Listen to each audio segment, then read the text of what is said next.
Good morning, students. Today we are going to start a new chapter of economics, class 10. As per your demand, we have started this chapter because many students were saying that we need the chapters of class 10. So today our chapter is the chapter of economics, globalization and Indian economy. What we are going to study in this chapter? So there are some important topics in this chapter. The topic number one is production across countries. Means in this world of globalization, today the whole world has become like a global village. पूरी दुनिया एक बड़ा गांव जैसा, एक global village जैसा हो गई है. तो उसमें क्या क्या उसके इफेक्ट हो रहे हैं, इम्पैक्ट्स हो रहे हैं. तो पहला जो इफेक्ट है प्रोडक्शन अक्रॉस कंट्रीज. पहले होता क्या था एंशिएंट टाइम में कि प्रोडक्शन एक ही देश में होता था, एक ही जगह पर होता था और मैन्युफैक्चर्ड गुड्स, कंप्लीट गुड्स जो है इंपोर्ट और एक्सपोर्ट की जाती थी डिफरेंट कंट्रीज में, एक कंट्री से दूसरे कंट्री में. लेकिन आजकल जो सिस्टम चल रहा है वो ये है कि प्रोडक्शन अक्रॉस कंट्रीज होता है, यानी कि कई देशों में कंपनीज प्रोडक्शन करती हैं. कहीं पर वो पार्ट्स की मैन्युफैक्चरिंग करती हैं, कहीं पर वो उसकी असेंबलिंग करती हैं, कहीं पर उसका कस्टमर केयर सेंटर कहीं और होता है, उसका रिसर्च सेंटर या मेन ऑफिस कहीं और होता है. तो ये एमएनसी जो मल्टीनेशनल कॉरपोरेशन है, मल्टीनेशनल कंपनीज हैं, वो प्रोडक्शन अक्रॉस कंट्रीज कॉम्प्लेक्स वे में करती हैं, कई तरीकों से करती है. तो इस टॉपिक में ये स्टडी करेंगे. दूसरा टॉपिक है इंटरलिंकिंग प्रोडक्शन अक्रॉस कंट्रीज. आज ग्लोबलाइजेशन की वजह से पूरी दुनिया की मार्केट पूरी दुनिया के मार्केट जो है इंटरलिंक हो गए हैं, एक दूसरे में मर्ज हो गए हैं, एक दूसरे के साथ मिलकर के काम करते हैं. दुनिया के किसी भी देश में जो प्रोडक्शन होता है वो पूरी दुनिया में सेल होता है, उसकी सर्विसेज पूरी दुनिया को मिलती हैं. ग्राहकों के पास बहुत ज़्यादा इसकी वजह से चॉइसेस अवेलेबल हैं और प्रोड्यूसर के पास भी बहुत बड़ा मार्केट हो गया है. पूरी दुनिया का मार्केट उसके हाथ में है, पूरी दुनिया में कहीं भी वो अपने प्रोडक्ट को सेल कर सकता है. इस तरीके से मार्केट्स का इंटीग्रेशन हो गया है. और इंटरलिंकिंग होती कैसे है, इसके तीन मेन फैक्टर्स हैं, वो भी इस चैप्टर में हम डिस्कस करेंगे. तीसरा टॉपिक है foreign trade and integration of markets. विदेशी व्यापार जो हो रहा है पूरी दुनिया में, देश एक दूसरे के साथ, कंपनीज एक दूसरे के साथ, मल्टीनेशनल कॉरपोरेशन एक दूसरे के साथ जिस तरीके से ट्रेड कर रहे हैं, उसकी वजह से पूरी दुनिया जो है ना इंटरलिंक हो गई है. पूरी दुनिया की मार्केट का इंटीग्रेशन हो गया है. हमें लगता ही नहीं है कि हम कहीं बाहर जा रहे हैं. दुनिया का हर सामान हमारे देश के मार्केट में अवेलेबल है. Chinese company, Japanese companies, American companies, Korean companies, जिसका भी सामान हमें खरीदना है, जिसके भी गुड्स, जिसके भी प्रोडक्ट्स को परचेज करने हैं, वो हमारे यहाँ लोकल मार्केट्स में अवेलेबल हैं. इसलिए बहुत ज़्यादा इंटीग्रेट हो गए हैं मार्केट से दूसरे के साथ में. नेक्स्ट है व्हाट इज ग्लोबलाइजेशन. आखिर ग्लोबलाइजेशन है क्या? तो ये जो मार्केट का जो इंटीग्रेशन है, ये प्रोडक्शन अक्रॉस कंट्रीज है, ये फॉरेन डायरेक्ट इन्वेस्टमेंट जो आ रहा है, दुनिया के सारे देश एक दूसरे के साथ मिलकर के जिस तरीके से ट्रेड और कॉमर्स को बढ़ाने का काम कर रहे हैं, दैट इज ग्लोबलाइजेशन. यही ग्लोबलाइजेशन है.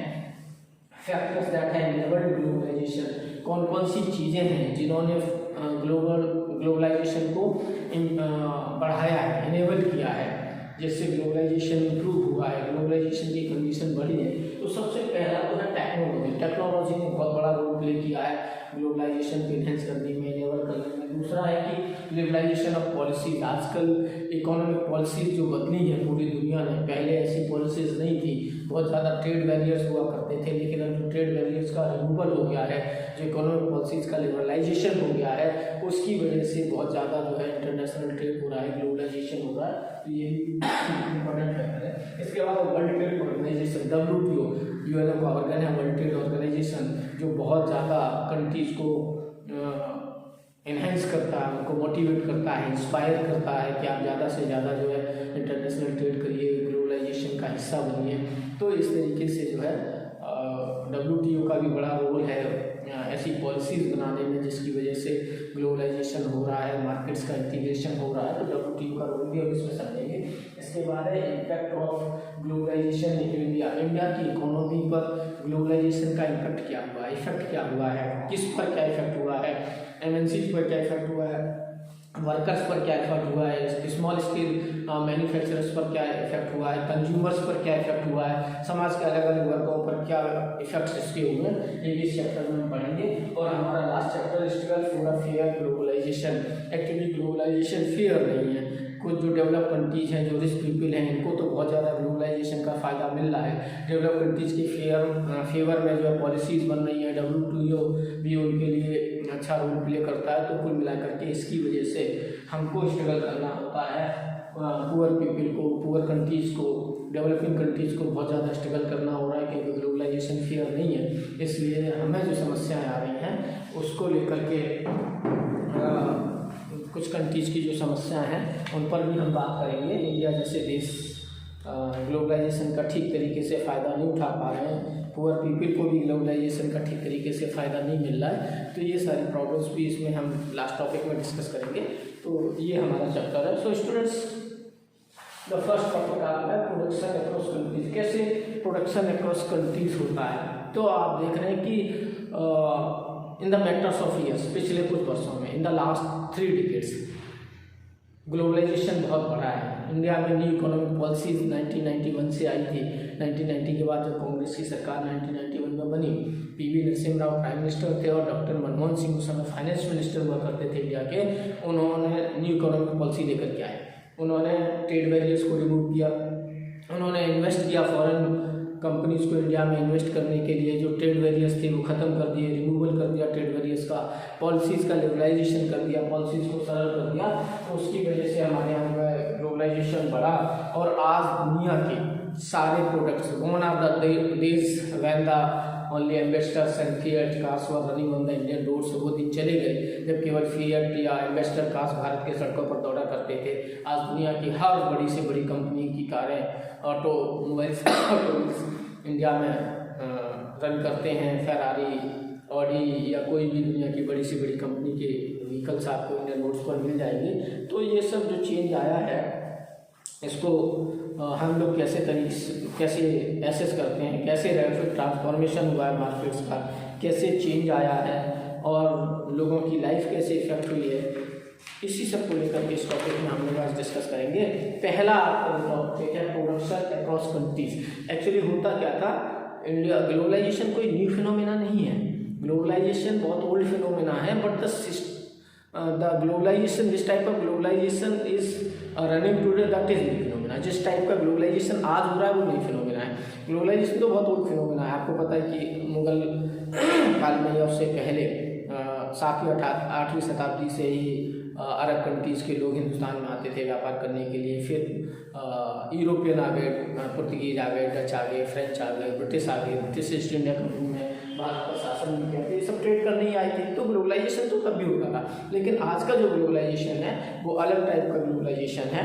आज का जो ग्लोबलाइजेशन है वो मल्टीनेशनल कंपनीज के थ्रू चलता है। MNCs हैं, मल्टीनेशनल कंपनीज इतनी बड़ी बड़ी कंपनीज हैं कि किसी बहुत सारी मल्टीनेशनल कंपनीज का बजट तो इतना ज़्यादा है कि एंटायर कंट्री का उतना बजट नहीं होता है, पूरे देश का बजट नहीं होता है। मल्टीनेशनल कंपनीज इतनी ताकतवर है कि वो पूरा देश खरीद सकती हैं। तो मल्टीनेशनल कंपनीज ने जो किया है, जिस तरीके से प्रोडक्शन अक्रॉस कंट्रीज वो करती हैं, प्रोडक्शन अक्रॉस कंट्रीज करने का तरीका क्या है कि वो चीप सेंटर्स ढूंढती हैं प्रोडक्शन के लिए। मान लो कि कोई कंपनी अमेरिका की है और उसको चाइना में सस्ता लेबर और रॉ मटेरियल मिल रहा है, तो चाइना में वो पार्ट्स की मैन्युफैक्चरिंग कराएगी। अपना रिसर्च सेंटर उसका अमेरिका में है, वहाँ पर वो डिज़ाइन करेगी, प्रोडक्ट्स को रिसर्च करेगी और उस पर जो है इनोवेशन करेगी, है ना, इन्वेंशन करेगी और फिर पार्ट्स बनाएगी। कहाँ? चाइना या इंडिया जैसे गरीब देशों में, जहाँ लेबर सस्ता है, जहाँ रॉ मटेरियल सस्ता है। उसके बाद असेंबलिंग कहाँ करेगी? मिडिल ईस्ट की कंट्रीज़ में, यूरोपियन कंट्रीज़ में, जहाँ पर रेडीमेड मार्केट है, तुरंत वो सेल हो जाता है। उसके बाद आफ्टर सेल सर्विस के सेंटर्स कहाँ बना देगी? हिंदुस्तान जैसे देशों में, जहाँ इंग्लिश स्पीकिंग यूथ्स अवेलेबल हैं, जो कम दाम में सस्ती कीमत में जो है हमको सर्विस प्रोवाइड करा देते हैं। After sale service, call centres की सर्विस जो है प्रोवाइड करा देते हैं, जिससे आफ्टर सेल सर्विस इन कंपनियों की चलती रहती है। तो इस तरीके से मल्टीनेशनल कंपनीज पूरी दुनिया में जो अलग अलग वर्क करती हैं, कहीं पर पार्ट्स बनाती हैं, कहीं पर असेंबलिंग करती हैं, पूरी दुनिया में सेलिंग करती हैं। उनका रिसर्च सेंटर कहीं और है, उनका after sale service centre, call centre कहीं और है। इस तरीके से अलग अलग कंट्रीज में एक प्रोडक्ट को बनाने के लिए वो अलग अलग जो काम करती हैं, इसी को जो है प्रोडक्शन अक्रॉस कंट्रीज कहा जाता है। यही प्रोडक्शन अक्रॉस कंट्रीज है। दूसरा interlinking production across countries. Interlinking कैसे हो रही है मार्केट्स की? आज दुनिया के सारे देशों के मार्केट्स में सारे देशों के प्रोडक्ट्स अवेलेबल हैं। इंडिया में आप चाहें तो जापानीज प्रोडक्ट्स खरीद सकते हैं, कोरियन प्रोडक्ट्स खरीद सकते हैं, अमेरिकन प्रोडक्ट्स खरीद सकते हैं, ब्रिटिश प्रोडक्ट्स खरीद सकते हैं। इस तरीके से आपकी अप्रोच में, आपके मार्केट में, आपके लोकल मार्केट में, आपके और पास दुनिया के सारी कंट्रियों के प्रोडक्ट्स अवेलेबल हैं, यानी कि मार्केट इंटरलिंक हो गया है। हमारी इंडियन कंपनीज के प्रोडक्ट आपको दुनिया के किसी भी मार्केट में मिल जाएंगे, और दुनिया की किसी भी कंपनी के प्रोडक्ट, दुनिया के कोई भी कंपनी जो प्रोडक्शन कर रही है, अगर हम उनका प्रोडक्ट खरीदना चाहते हैं तो हमको इंडियन मार्केट्स में अवेलेबल हो जाएंगे। ये जो इंटीग्रेशन हुआ है मार्केट्स का MNCs के द्वारा, फॉरेन इन्वेस्टमेंट के द्वारा, अब आसानी से क्या है कि दूसरे देशों की कंपनियां इंडिया में आकर के अपने प्रोडक्शन सेंटर्स खोल लेती हैं, है ना। उनको मौका मिल रहा है जिससे वो आकर के यहाँ अपनी कंपनीज बनाती हैं और प्रोडक्शन भी करती हैं। 3 मेन तरीके हैं प्रोडक्शन के मार्केट को इंटरलिंक करने के। पहला क्या है, कैसे मल्टीनेशनल कंपनीज कैप्चर कर रही हैं मार्केट्स को, क्या करती हैं वो, किस तरीके से मार्केट का इंटीग्रेशन करती हैं। तो पहला परचेजिंग लोकल कंपनी। अगर किसी विदेशी कंपनी को हिंदुस्तान में अपना मार्केट बनाना है तो ऐसे नया मार्केट बनाना तो आसान नहीं है, इसलिए वो ऐसी कंपनियों को खरीद लेती हैं जिनका यहाँ पहले से मार्केट है, लेकिन उनके पास बहुत ज़्यादा टेक्नोलॉजी नहीं है, उनके पास बहुत ज़्यादा पैसा नहीं है। विदेशी कंपनियाँ, मल्टीनेशनल कंपनी आती हैं, वो फिर पैसा इन्वेस्ट करती हैं, नई टेक्नोलॉजी लेकर के आती हैं और उसी को बड़ा बना देती है कंपनी को। जैसे आपकी बुक में एक एग्जाम्पल दे रहे हैं कि कारगिल फूड जो है अमेरिकन कंपनी है, और यहाँ पर पहले परक फूड इंडियन कंपनी हुआ करती थी, जिसको कारगिल फूड ने परचेज कर लिया और उसकी एडिबल ऑयल का प्रोडक्शन वो करती है, पिकल, पापड़ और फूड पैक्ड फूड प्रोडक्ट्स वो बनाती है। तो परक फूड का काफ़ी बड़ा मार्केट था इंडिया में, कारगिल फूड ने क्या किया कि उसको परचेज कर लिया। आज वो सबसे बड़ी एडिबल ऑयल प्रोड्यूसिंग कंपनी बन गई इंडिया की। और कारगिल फूड, हमारे नाम भी ऐसा है कि हमारे दिमाग में सीधा स्टक करता है। कारगिल का नाम आते ही हमें कारगिल वॉर याद आ जाता है ना, बड़ा नेशनलिज्म की फीलिंग हमारे अंदर आ जाती है, हमको लगता है ये तो इंडियन कंपनी ही है। और इस तरीके से परक फूड को खरीद करके उसने इंडिया में बड़ा मार्केट बना लिया। तो परचेजिंग इस तरीके से करते हैं। दूसरा एग्जांपल वोडाफोन का है। वोडाफोन जब हिंदुस्तान में आया उस समय उसने हच को परचेज किया था। हच हमारे नेटवर्किंग कंपनी होती थी, उसको खरीद लिया। और वोडाफोन उस समय दुनिया की सबसे बड़ी कंपनी थी, लेकिन इंडिया का मार्केट बहुत बड़ा था। इंडिया में उस समय वोडाफोन नहीं था, तो उसने हच को परचेज किया और यहाँ पर अपना बिजनेस शुरू कर दिया। फिर बाद में आइडिया के साथ कोलैबोरेशन करके बड़ी कंपनी बना ली। तो ये एक पहला तरीका ये होता है कि किसी लोकल कंपनी को खरीद लो और फिर पैसे और टेक्नोलॉजी के दम पर उसको बड़ा बना दो। दूसरा जो होता है कोलैबोरेशन कर देना, किसी कंपनी के साथ पार्टनरशिप कर लेना, जॉइंट वेंचर एस्टेब्लिश कर देना। इसका सबसे बढ़िया एग्जांपल है हीरो और होंडा। इंडियन मार्केट्स में हीरो की बहुत रेपुटेशन थी, बड़ा मार्केट था, लेकिन उस समय हीरो सिर्फ साइकिल बनाता था, बाइक्स नहीं बनाता था, मोटरसाइकिल नहीं बनाता था। और होंडा जो है आई तो उसने हीरो के साथ कोलैबोरेशन कर लिया। क्यों? उसको पता था हीरो का मार्केट बहुत अच्छा है और होंडा के पास टेक्नोलॉजी थी, ऑटोमोबाइल्स की, टू व्हीलर्स की अच्छी टेक्नोलॉजी थी उनके पास। तो उन्होंने पार्टनरशिप कर ली, हीरो होंडा बनाई। और आप देखते हैं कि हीरो होंडा की बाइक सिर्फ इंडिया में ही नहीं, वर्ल्ड की मोस्ट सेलिंग बाइक बन गई, क्योंकि हीरो का मार्केट था और होंडा की टेक्नोलॉजी और पैसा दोनों ने मिलकर के कमाल कर दिया दुनिया में। और बाद में फिर दोनों अलग हो गए और हीरो की बाइक अलग आती है, होंडा की अलग आती है। दोनों को फायदा मिला, होंडा को इंडिया का मार्केट मिल गया, हीरो को टेक्नोलॉजी मिल गई, पैसा मिल गया, दोनों बहुत बड़ी कंपनियां बन गई आज, है ना। तो दूसरा जो तरीका होता है वो पार्टनरशिप का तरीका होता है। तीसरा जो तरीका होता है, आजकल क्या है कि छोटी छोटी कंपनियां मल्टीनेशनल कंपनीज के साथ कंपटीशन नहीं कर पाती, ऐसी स्थिति में वो शट डाउन हो जाती है। जब कोई छोटी मोटी कंपनी शट डाउन हो जाती है तो मल्टीनेशनल कंपनी उन पर नजर रखती है और मौका पाते ही वो उनको कहते हैं कि हम आपको ऑर्डर दे रहे हैं, आप हमारा प्रोडक्ट सेल करिए। जैसे रेमंड ने कह दिया किसी इंडिया की लोकल टेक्सटाइल कंपनी को कि आप हमारा कपड़ा बनाओ, आप हमारे लिए स्टिचिंग करो, आप हमारे लिए पैकेजिंग करो, आप हमारे लिए काम करो। और फिर बाद में हमारा टैग, पेमेंट का टैग लगा करके हमें दे दो और हम उसको मार्केट में सेल कर देंगे। तो इस तरीके से ऑर्डर प्लेस करके छोटी छोटी कंपनियों को मल्टीनेशनल कंपनी काम दे देती हैं। इंडिया जैसे देशों में, चाइना जैसे देशों में, जहाँ पर चीप लेबर अवेलेबल है, सस्ता लेबर अवेलेबल है, रिसोर्सेज सस्ते में अवेलेबल है, कम पैसे में काम हो जाता है, बहुत ज़्यादा कीमत कॉस्ट सेविंग हो जाती है। 50% तक कॉस्ट इस तरीके से मल्टीनेशनल कंपनीज बचा लेती हैं।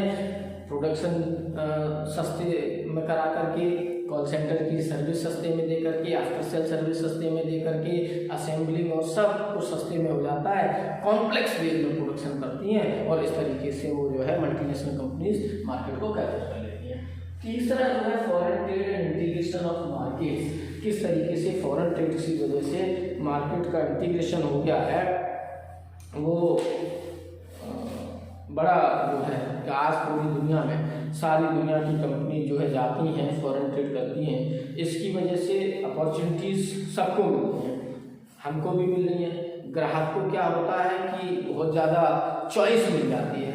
पहले इंडियन मार्केट में, जैसे यहाँ पर टॉयज़ का एग्जांपल दे रहे हैं, Chinese toys in Indian market, तो क्या होता था, खिलौने हिंदुस्तान में बहुत महंगे होते थे। फिर चाइना अपने टॉयज़ लेकर इंडियन मार्केट्स में आ गया, उनकी कॉस्ट जो है इंडियन टॉय से 50% से भी कम होती थी। तो आज मार्केट में ग्राहक के पास चॉइस है, हो जाता है दुनिया की किसी भी कंपनी का महंगा से महंगा सामान खरीद सकता है और सस्ता से सस्ता सामान खरीद सकता है। बहुत अच्छी टेक्नोलॉजी का खरीद सकता है, मॉडर्न टेक्नोलॉजी का भी खरीद सकता है। तो ग्राहक को ये जो चॉइस मिली है, इसकी वजह से बहुत अच्छा जो है ग्राहक को मौका मिल गया।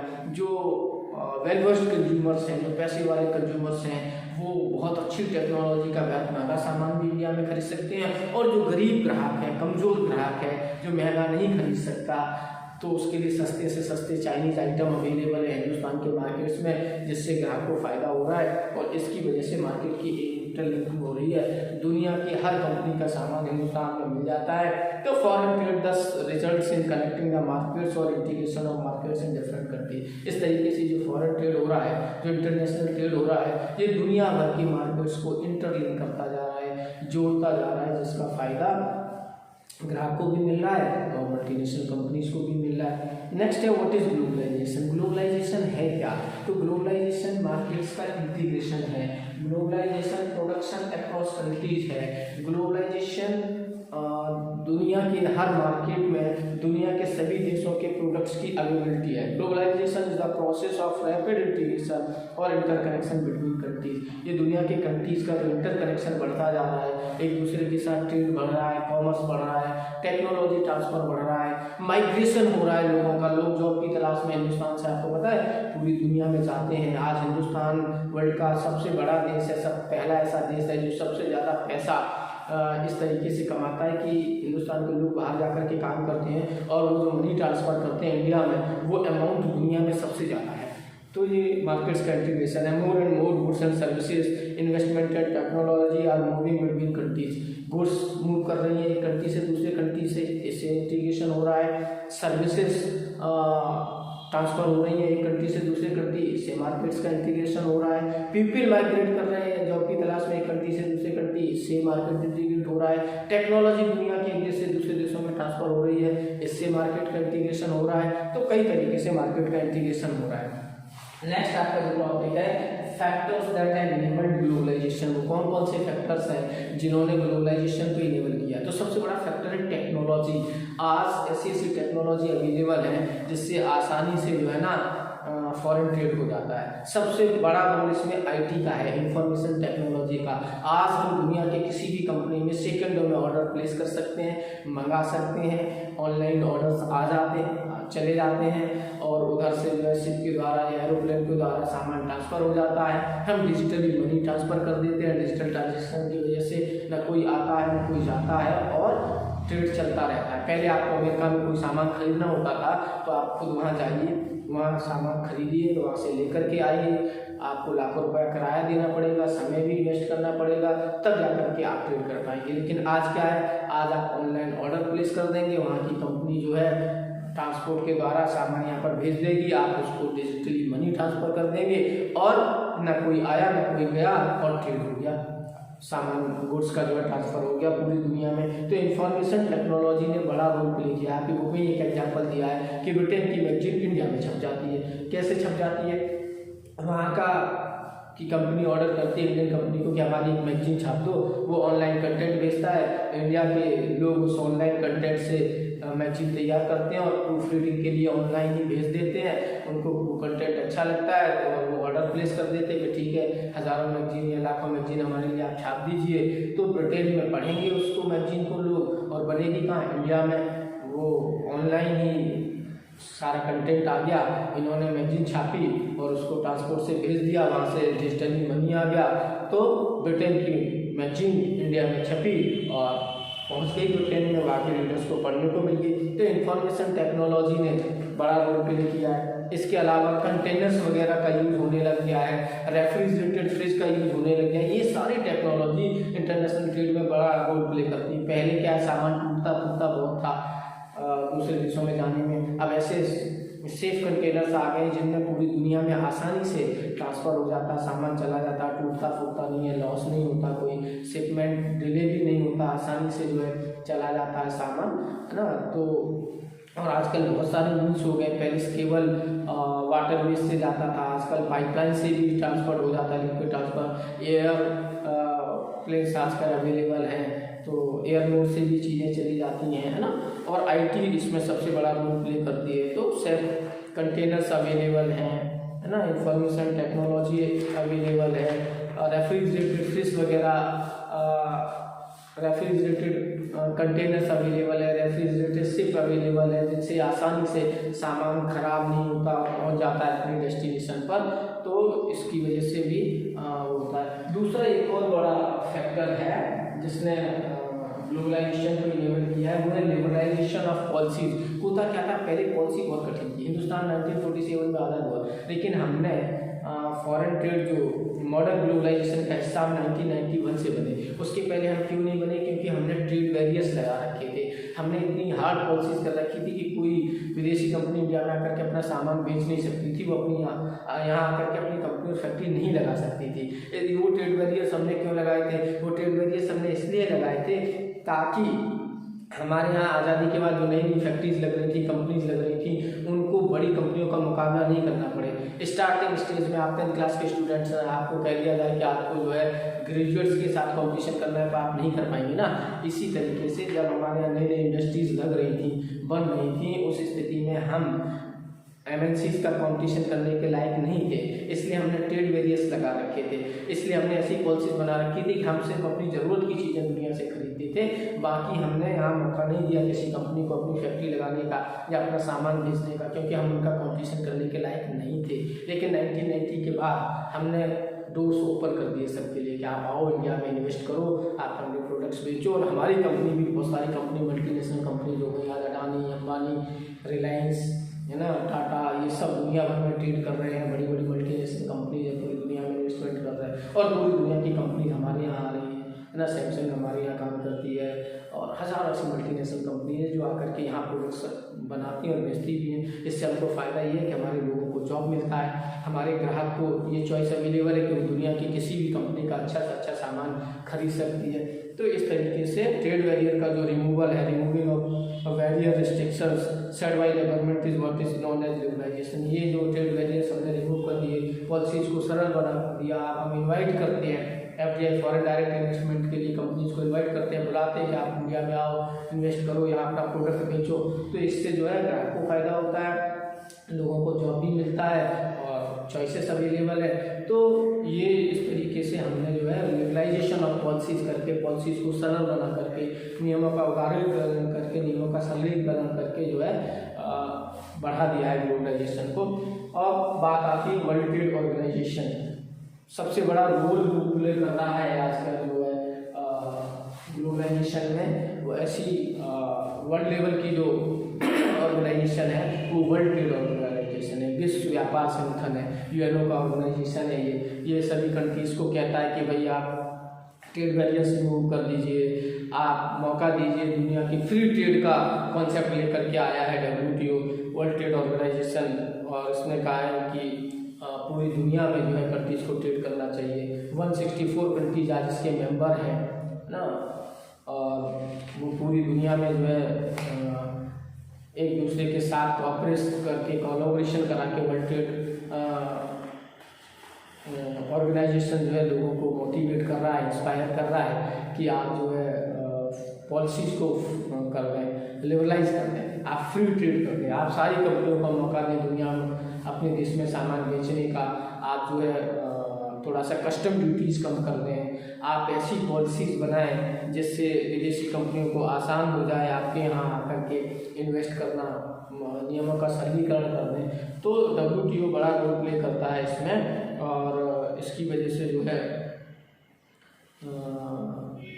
फ्री ट्रेड हो रहा है। लेकिन थोड़ा सा एक डिबेट ऑन ट्रेड प्रैक्टिसेस भी चल रही है दुनिया में, क्योंकि ये जो WTO जो कर रहा है, जो पॉलिसीज बना रहा है, या ये जो ग्लोबलाइजेशन पूरी दुनिया में हो रहा है, इसका फ़ायदा किसको मिल रहा है? तो इसका फ़ायदा सारे वर्गों को नहीं मिल रहा। इसका फ़ायदा जो है मल्टीनेशनल कॉरपोरेशंस को मिल रहा है, स्मॉल स्केल मैन्युफैक्चरर्स को नहीं मिल रहा। स्मॉल स्केल मैन्युफैक्चरर्स को बहुत ज़्यादा कॉम्पिटिशन करना पड़ रहा है इसकी वजह से, है ना। तो फ्री ट्रेड नहीं है। आज दुनिया के जो गरीब देश हैं वो WTO से बार बार कहते हैं कि देखो, हमने तो अमेरिका, जापान या फ्रांस जैसे, जर्मनी जैसे देशों के लिए अपने दरवाजे खोल दिए, वो हमारे यहाँ आकर के इन्वेस्ट कर रहे हैं, लेकिन हम उनके यहाँ नहीं कर पाते, हम अपना प्रोडक्ट उनकी मार्केट में सेल नहीं कर पाते। तो ये भी एक डिबेट चल रही है दुनिया में कि ट्रेड फ्री एंड फेयर होना चाहिए। नेक्स्ट है इम्पैक्ट ऑफ ग्लोबलाइजेशन। ग्लोबलाइजेशन के इम्पैक्ट क्या है, खास करके इंडियन इकोनॉमी पे इम्पैक्ट क्या है? तो दोनों तरीके के इसके इम्पैक्ट हैं, पॉजिटिव इम्पैक्ट भी हैं और नेगेटिव इम्पैक्ट भी हैं। पॉजिटिव इम्पैक्ट ये है कि मार्केट में चॉइसेस बहुत अवेलेबल है, जो ग्रेटर चॉइस है, ग्राहक दुनिया की किसी भी कंपनी का सामान सस्ते दामों में, अच्छी टेक्नोलॉजी का सामान जो है इंडियन मार्केट्स में खरीद सकता है, इसलिए इसका फ़ायदा जो है ग्राहकों को बहुत हो रहा है। दूसरा इसका जो फ़ायदा हो रहा है, जो पॉजिटिव इम्पैक्ट है, वो मल्टीनेशनल कंपनीज को हो रहा है। मल्टीनेशनल कंपनीज इतनी बड़ी हो गई हैं कि उनकी इकोनॉमी कई कई देशों की इकोनॉमी से बड़ी है, वो कई कई देश को परचेज कर सकती हैं, जिसकी वजह से वो पूरी दुनिया में अपना प्रोडक्ट सेल कर रही हैं। फॉरेन ट्रेड, फॉरेन इन्वेस्टमेंट के द्वारा, विदेशी व्यापार के द्वारा उन्होंने अपना एक बड़ा साम्राज्य खड़ा कर लिया है, और उसका फ़ायदा मल्टीनेशनल कंपनीज को मिल रहा है। और हम थोड़ा सा पॉलिसीज़ को फ्लेक्सिबल भी बना रहे हैं। Step to attract foreign investment. Foreign investment को हम इंडिया में बुलाने के लिए हमने भी बहुत सारे प्लान बनाए हैं। हम सेज बनाते हैं, सेज मतलब स्पेशल इकोनॉमिक जोन्स। ये ऐसी जगह होती हैं जहाँ पर हम लैंड अवेलेबल कराते हैं मल्टीनेशनल कंपनीज को, जहाँ पर हम वर्ल्ड लेवल के रूट्स अवेलेबल कराते हैं, ट्रांसपोर्ट की सुविधाएं देते हैं, 24 आवर इलेक्ट्रिसिटी की सप्लाई देते हैं, 24 आवर वाटर सप्लाई देते हैं, वर्कर्स की फैमिलीज़ के लिए हम बैंक्स अवेलेबल कराते हैं, स्कूल कॉलेज अवेलेबल कराते हैं, हॉस्पिटल्स अवेलेबल कराते हैं, जिससे वो आसानी से हमारे यहाँ पर आएँ, उनको कोई असुविधा नहीं हो, उनको एजुकेशन की फैसिलिटी मिले, उनको हेल्थ केयर की फैसिलिटी मिले। तो ये जो सेज होता है स्पेशल इकोनॉमिक जोन, यहाँ पर फैक्ट्री लगाने में हम इनिशियल 5 साल तक टैक्स नहीं लेते कंपनीज से, और हमको उसका फ़ायदा क्या होता है? हमको उसका फ़ायदा ये होता है कि हमारे लाखों लोगों को रोजगार मिलता है। एक बड़ी मल्टीनेशनल कंपनी ने कोई बड़ी कंपनी यहाँ आकर के इस्टेब्लिश कर दी तो लाखों लोगों को उससे रोजगार मिल जाएगा डायरेक्ट, और उससे कई गुना ज़्यादा लोगों को डायरेक्टली मिल जाएगा। स्कूल कॉलेज खुल जाएंगे, बैंक्स खुल जाएंगे, मार्केट डेवलप हो जाएगा, जिससे जो फैमिलीज आएंगी बाहर की वो रहेंगी, उनको सारी सुविधाएं भी मिलेंगी, और हमारा भी ट्रेड एंड कॉमर्स चलता जाता है। तो जो टॉप इंडियन कंपनीज हैं वो मल्टीनेशनल कंपनीज बन गई हैं। तो ग्लोबलाइजेशन ने बहुत ज़्यादा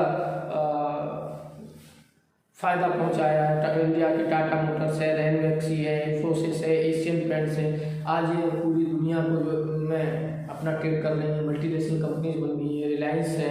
ग्लोबलाइजेशन ने क्रिएट किया अपॉर्चुनिटीज़, और सबसे ज़्यादा IT कंपनीज को फ़ायदा मिलता है, और सबसे ज़्यादा software gents, IT company gents कहाँ होते हैं? इंडिया में होते हैं। आज आप देख लीजिए कि माइक्रोसॉफ्ट का चेयरमैन कौन है?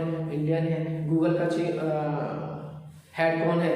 वो भी इंडियन है। अभी तक ट्विटर का हेड भी इंडियन होता था, मास्टर कार्ड का हेड भी इंडियन होता था, पेप्सी का हेड इंडियन है। तो IT के द्वारा और BPOs के द्वारा हम जो है पूरी दुनिया में से पैसा कमा रहे हैं, तो हमको बहुत फ़ायदा मिल रहा है। लोगों को जॉब मिल रही है, जो पढ़े लिखे लोग हैं, जो ट्रेंड स्किल्ड लोग हैं, IT प्रोफेशनल्स हैं, उनको जॉब मिल रही है, ग्राहकों को चॉइस मिल रही है, इंडिया की कंपनी भी मल्टीनेशनल कंपनीज बन रही हैं। ये तो पॉजिटिव इम्पैक्ट्स हैं। अब ग्लोबलाइजेशन के कुछ नेगेटिव इम्पैक्ट्स भी हैं। नेगेटिव इम्पैक्ट्स क्या है? राइजिंग कंपटीशन इतना ज़्यादा बढ़ गया है कि जो स्मॉल स्केल मैन्युफैक्चरर्स हैं, छोटे छोटे जो मैन्युफैक्चरर्स हैं, उनकी कंपनियां बंद हो रही हैं। आपकी बुक में एक एग्जांपल दिया, रवि नाम का एक व्यक्ति जो है ट्रांजिस्टर्स की कंपनी स्टैब्लिश करता है, और 1992 में जैसे ही वो जो है यहाँ पर ग्लोबलाइजेशन शुरू हो जाता है, 2000 आते आते पहले जितने वर्कर उसके यहाँ काम कर रहे थे उससे भी आज आधे काम करते हैं, और बड़ी मुश्किल से वो सेलिंग कर पा रहा है, क्योंकि ट्रांजिस्टर वर्ल्ड मार्केट से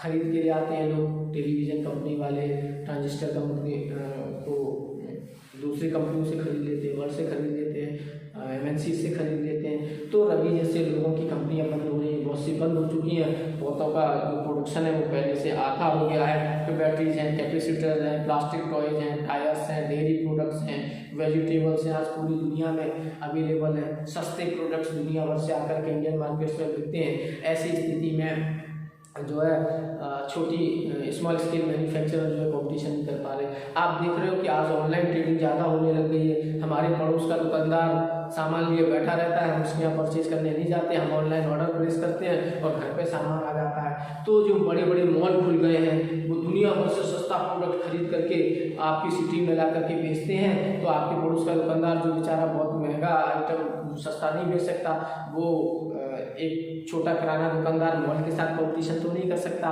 एक छोटी कंपनी मल्टीनेशनल कंपनी के साथ कॉम्पिटिशन नहीं कर सकता। इसलिए स्मॉल स्केल मैन्युफैक्चरर्स और जो खुदरा विक्रेता है, छोटे छोटे जो दुकानदार हैं, इनका ग्लोबलाइजेशन की वजह से बहुत लॉस हो रहा है ना। तो ये नेगेटिव इफेक्ट भी है ग्लोबलाइजेशन का। एक और है कि कॉम्पिटिशन एंड अनसर्टेन एम्प्लॉयमेंट। अब ये जो मल्टीनेशनल कंपनीज आ रही हैं, जब इंडिया में आती हैं तो वो पहले ही अपनी शर्तें रखती है कि देखो हम इंडिया में कंपनी नहीं लगाएंगे। हमारी सरकार कहती है क्यों नहीं लगाएंगे, तो बोले आपके यहाँ जो है ना लेबर रूल्स बहुत हार्ड है, हमें परमानेंट व्यक्ति रखना पड़ता है, हमारा सीजनल वर्क है, हम 4 महीने 5 महीने 6 महीने कंपनी चलाते हैं, लेकिन हम साल भर की तनख्वाह नहीं दे सकते। तो हमारी गवर्नमेंट ने जो लिबरलाइजेशन कर दिया, फ्लेक्सिबिलिटी कर दी लेबर रूल को, लेबरों के नियम ऐसे सरल कर दिए कि आप ज़रूरत पड़ने पर रख लो और काम पूरा हो जाए तो बाहर निकाल दो वर्कर्स को। तो इस तरीके से ये जो हुआ है, इसकी वजह से लेबर के जॉब की अनसर्टेनिटी आई है। पहले यहाँ हमारे यहाँ जो परमानेंट जॉब हुआ करते थे, आज वो नॉन परमानेंट जॉब हो गए। आज हमारा ऑर्गेनाइज सेक्टर भी अनऑर्गेनाइज सेक्टर के तरीके से काम कर रहा है, वो वर्कर्स को परमानेंट नहीं रखता। पहले कई एग्जांपल आपकी बुक में ही दिए हैं कि वर्कर्स को PF मिलता था, ग्रेजुएटी मिलती थी, पेड हॉलीडेज मिलते थे, लेकिन आज इतना ज़्यादा कॉम्पिटिशन बढ़ गया है और सरकार ने नियम सरल कर दिए हैं कि आज जो है वर्कर्स को प्रोविडेंट फंड नहीं मिल रहा, पेड हॉलीडेज नहीं मिल रहे, मेडिकल अलाउंस नहीं मिल रहा, कुछ नहीं मिल रहा। उन्हें पहले से भी काफ़ी कम सैलरी में काम करना होता है। पहले वर्किंग आवर्स 8 आवर्स होते थे, अब 10 और 12 आवर्स तक होते हैं और मजदूर बेचारा काम कर रहा है, क्योंकि नहीं तो उसका जॉब चला जाएगा। इंडिया में कंपटीशन बहुत है, हमारे यहाँ पॉपुलेशन बहुत ज़्यादा है, लेबर बहुत अवेलेबल है, इसकी वजह से लेबर्स के जॉब छीन रहे हैं, गारमेंट वर्कर्स के जॉब छीन रहे हैं, और भी कंपनी जैसी हैं जहाँ पर जॉब छीन रहे हैं। तो इसकी वजह से बड़ा लॉस हो रहा है। तो नेगेटिव इम्पैक्ट क्या क्या हो गया? नेगेटिव इम्पैक्ट में ये हो गया कि स्मॉल स्केल मैन्युफैक्चरिंग बंद हो रही है और छोटे दुकानदार कंपटीशन नहीं कर पा रहे हैं, लेबर का जॉब जा रहा है, उसकी जॉब अनसर्टेनिटी हो गई है, उसका जॉब परमानेंट नहीं है, उनकी जॉब चल रही है, पहले से बहुत कम कीमत में उसको काम करना, बहुत कम वेज में उसको काम करना होता है, और उसको जो फैसिलिटीज़ मिलती थी वो भी आजकल उसको नहीं मिलती हैं। तो बड़ा अनसर्टेनिटी है। छोटा दुकानदार, छोटा प्रोड्यूसर, लेबर, इनका पर बड़ा बैड इफेक्ट हो रहा है। लास्ट टॉपिक पर अब हम आ गए हैं, the struggle for free and fair globalisation. Globalisation का फ़ायदा अभी हम लोगों ने पढ़ा, किसको मिल रहा है? वेल वर्स कंज्यूमर्स को मिल रहा है, पैसे वाले कंज्यूमर्स को मिल रहा है, वो तो सारा अच्छा टेक्नोलॉजी का सामान खरीद पा रहे हैं, लेकिन गरीब आदमी नहीं खरीद पा रहा है ना। जो ग्लोबलाइजेशन हो रहा है उसका फ़ायदा किसको मिल रहा है? मल्टीनेशनल कंपनीज को मिल रहा है, स्मॉल स्केल कंपनीज को नहीं मिल रहा, वो कंपटीशन नहीं कर पा रही हैं। पैसे वाले जो देश है वो WTO से ऐसी पॉलिसी बनवा लेते हैं जो उनके फेवर में होती है, यानी कि rich countries, develop countries, America, Japan, France, Germany, China, ऐसे देश हैं जो इसका पूरा फ़ायदा लेते हैं, वो पूरी दुनिया में अपने प्रोडक्ट बेच पा रहे हैं, लेकिन उनके डोर हमारे प्रोडक्ट्स के लिए आज तक नहीं खुले। हम अमेरिका में जाकर के अपना मार्केट नहीं बना पा रहे हैं, लेकिन चाइना में जाके अपना मार्केट नहीं बना रहे हैं, लेकिन American company, Chinese company, Japanese companies, Korean companies Hindustan में आकर के खूब सामान बेच रही हैं, पूरा फ़ायदा उठा रही हैं। इसलिए ग्लोबलाइजेशन फ्री और फेयर नहीं है। ग्लोबलाइजेशन को और ज़्यादा लिबरलाइज करने की ज़रूरत है, फ्री एंड फेयर करने की ज़रूरत है। हिंदुस्तान की कंपनियों को भी मौका मिले, ऐसा कुछ करने की ज़रूरत है, लेकिन ऐसा नहीं हो पा रहा है, जिसकी वजह से हमारी कंपनीज कंपटीशन नहीं कर पा रही, हमारी कंपनीज कंपटीशन में पीछे रह जा रही हैं और मल्टीनेशनल कंपनी जो है फ़ायदा उठा रही हैं। जो रिच कंट्रीज हैं वो इसका फ़ायदा उठा रहे हैं। WTO उनके फेयर में पॉलिसीज़ बनाता है और उसका सीधा सीधा फ़ायदा पैसे वाले कंज्यूमर्स को मिलता है, मल्टीनेशनल कंपनीज को मिलता है और रिच और डेवलप कंट्रीज को मिलता है।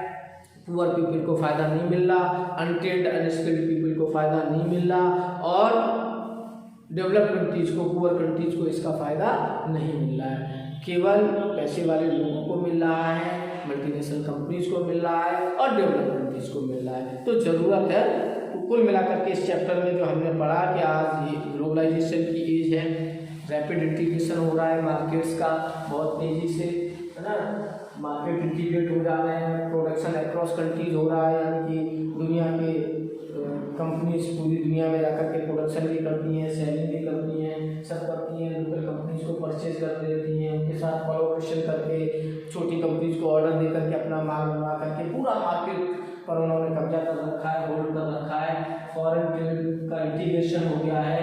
ग्लोबलाइजेशन की वजह से जो है टेक्नोलॉजी का ट्रांसफ़र हो रहा है, लेबर्स का ट्रांसफ़र हो रहा है, मनी का ट्रांसफ़र हो रहा है, सर्विसेज का ट्रांसफ़र हो रहा है ना। तो ग्लोबलाइजेशन ने पूरी दुनिया को एक ग्लोबल विलेज जैसा बना दिया है और उसकी वजह से बहुत ज़्यादा इम्पैक्ट हो रहे हैं दुनिया में, आर्थिक प्रभाव, इकोनॉमिक इम्पैक्ट बहुत ज़्यादा हुए हैं। So this was your chapter, I have tried to summarize and explain in the best ways. Thank you. Have a nice day.